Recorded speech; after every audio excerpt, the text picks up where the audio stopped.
Hi, I'm Tony Kramer, your host of the Agriculture Technology Podcast, and I'm sitting down with agriculture technology and equipment experts to help you enhance your operation for today, tomorrow, and into the future. In this episode, I talk with Andrew Speed about some of the digital solutions that RDO Australia is bringing to the table.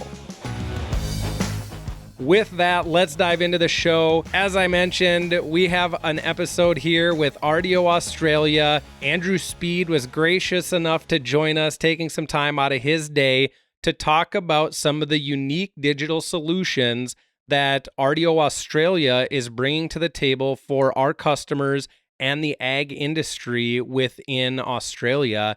So before we get started, Andrew, why don't you go ahead and introduce yourself, tell our listeners a little bit about who you are, where you come from, and how you got to where you are today.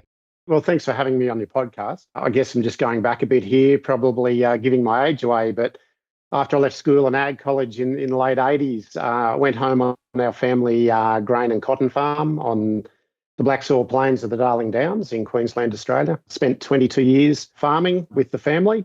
Decided for a change, was going to actually do an electrician's apprenticeship, but then was offered this job at our local John Deere dealership, Vanderfield, in Precision Ag team. RDO bought 50% share in about 2012, and just after I started, probably about 4 or 5 years ago, bought the remaining shares. So I've been with the Precision Ag department now for about 12 years, various roles, but currently my role is Business Development Manager in digital. Wonderful. Well, again, great to have you on the show. I know we've got some very interesting, very unique talking points to go through in this episode. So we're going to dive right into it, Andrew.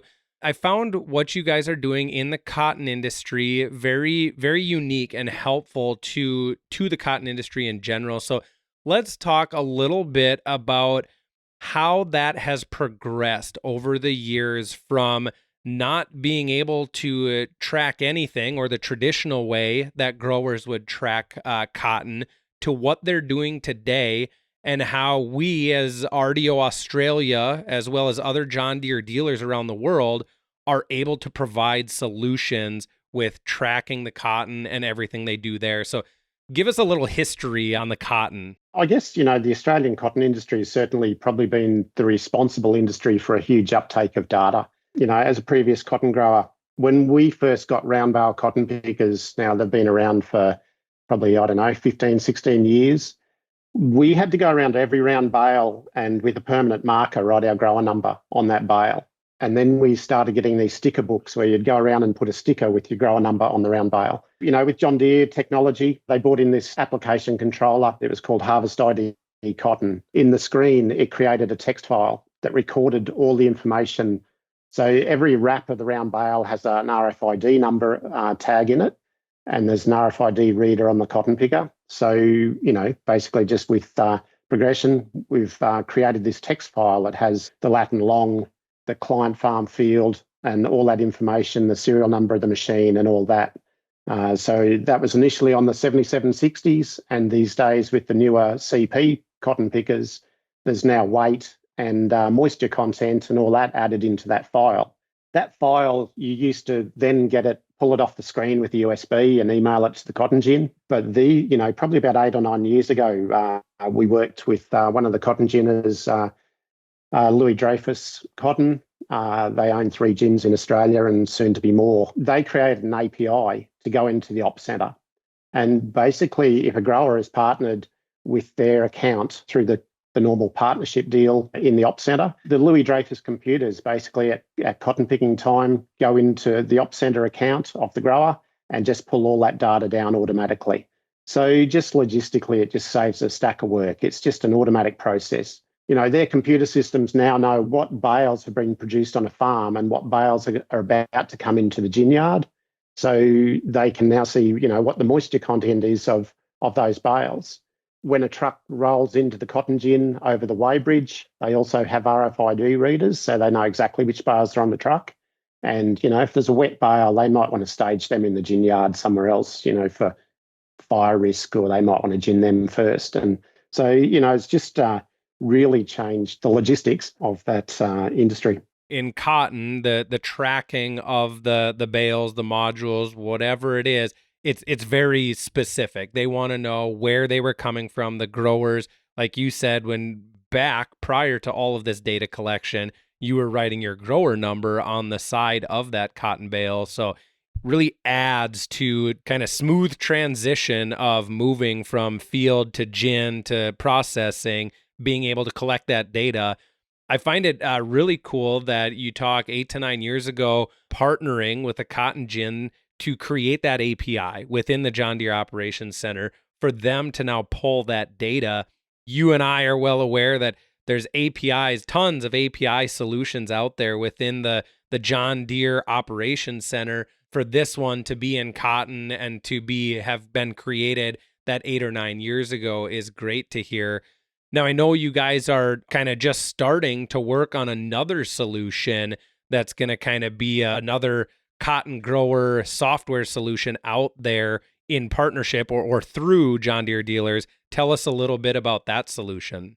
Yeah, okay, Tony. So, Precision Cropping Technologies. So they're based an Australian software company in precision ag, but they have a presence in the US as well. They've just released a dealer-only tool in the last 12 months called Linked Cotton. Again, I guess we're getting the yield data off the cotton pickers. We're having the harvest ID data to know where those round bales were dropped in the field or produced and dropped. And then also with that, with the classing data, if it correlates to round bales, we can then create these yield quality maps. So, we've had yield maps forever. We can look at a colour map or, cotton is generally classed in colour, strength, micronair, staple length and uniformity. So, it's just producing maps for those. It's only in the start, very infancy of that. I guess we need a few years data to see, how it's going to work. But, the few demos we've done this season, most growers are pretty excited. We're bringing solutions to the table, different options for the growers to utilize. Great to hear within the cotton industry in Australia. Now, another thing you guys are doing, or the growers, I should say, are doing, and we or you as a John Deere dealer are helping with it, is kind of some best management practices within cotton as well as sugarcane. Tell us a little bit about what growers are doing for the best management practice scheme and how they're utilizing the data and the John Deere technology to kind of carry that out. It revolves around, a lot of that data that we're collecting. So, there's fuel data, fertilizer usage, seed, all that sort of stuff. So a lot of that data is required as part to get BMP accreditation. And so if you're collecting that data, it just helps us along the way. So I guess at the moment, we're sort of looking at working with Cotton Australia, being the industry body, to look at possibilities to creating, again, another API to pull that data out to help in the process for BMP accreditation. But, a grower can download those reports and, fill out the necessary paperwork now just from all that stuff that's collected on the Ops Centre. So, it certainly revolves around, obviously, good data in is good data out. That's sort of one thing with the cotton industry. Most of the cotton grown in Australia is genetically modified GM cotton. Again, when you grow that, you've got to provide maps to Bayer to show, how many acres have been planted. Is it GM? Is it not? And that sort of stuff. So again, if we're recording that data at planting time, it just helps in that process to know all those exact numbers for that reporting.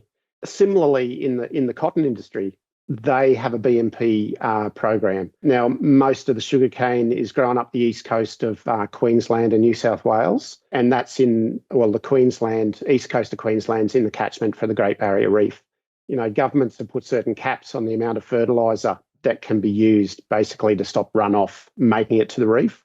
So from that point of view, growers need to create what's called a nutrient management plan. There's options there to take the data out of Ops Centre. So if you're recording it properly, either from manual documentation or using a rate controller and you have the actual applied maps, you can start to pull that data out again to use it in that process in the nutrient management plan, but also just for their BMP scheme to be able to tick a lot of boxes there to become a BMP accredited grower. So with the BMP accreditations, you had kind of touched on it, I think, when we were talking that on the cotton side, is today if a grower wants to seek accreditation or if they need to give Bayer any sort of reports, today it's all a manual process, correct? We do not have any sort of digital connections there.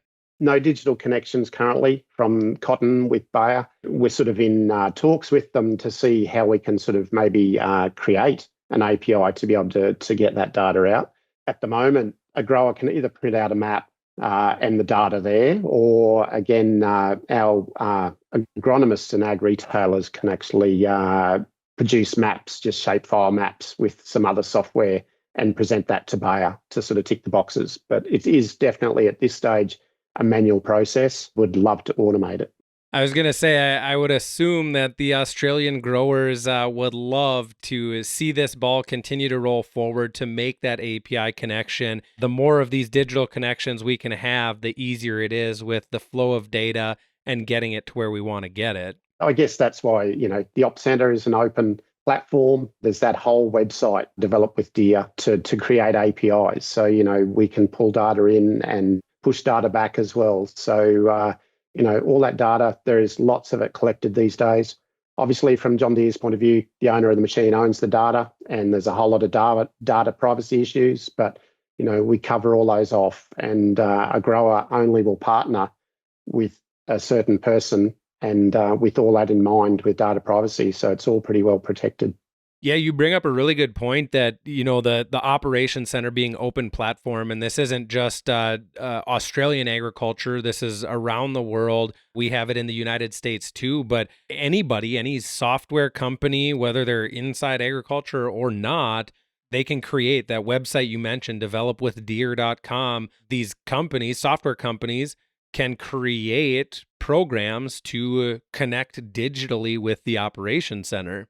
I'd love to learn computer coding, but I think I've left that a bit late.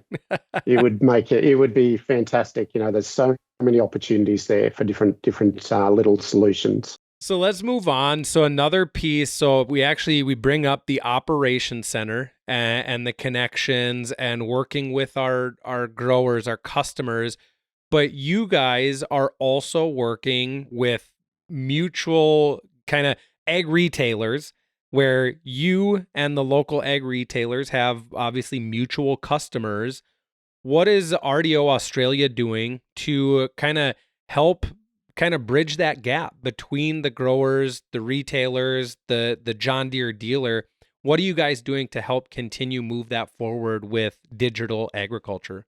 Yeah, Tony, it's probably only in the early days, but we've started approaching the ag retailers, so both private and corporate firms. Just as you said, there's a lot of mutual data, or we have mutual customers. So our growers that have John Deere machines, potentially have an agronomist from one of these firms. So we're collecting all this data, so let's make full use of it. We started reaching out to the ag retailers and looking at doing training days just to show them the Op Center. And to get them engaged so that it helps them in their business. We just had a session the other day with a few, I think there were 8 agronomists, just to show them, you can go into the Op Center and see, well, was that field sprayed today, or what day was it sprayed? Was it the correct rate? What was the weather at time of spraying? Like, if they go back and see that it failed, they can go into the Op Center and have a look at the weather conditions, because most of our boom sprays have mobile weather on them, and sort of look at stuff like that. Now with the See and Spray Select we have in Australia,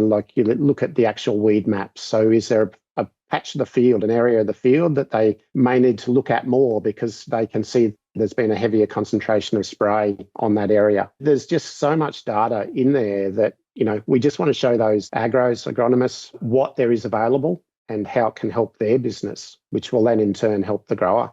Yeah, I know we see a lot of the same in the United States, and again, mutual customers with the ag retailers and the growers that we work with, and we are kind of doing the same thing, trying to push that information out there. It's awesome to hear that you guys are having kind of training sessions or information sessions with the ag retailers and agronomists in Australia to bridge that gap, make that connection of, hey, we as the John Deere dealer, the customer, our mutual customers are collecting that data, and it's not only data that the customer can utilize, but it's also data that their agronomist can utilize as well. So an awesome tool to be able to make those connections, build those teams out in the operations center, and grant permissions to the parties that need those permissions in order to see that information. So an awesome tool to be able to utilize. Oh, definitely. As a trusted advisor, whether it's an agronomist or whoever,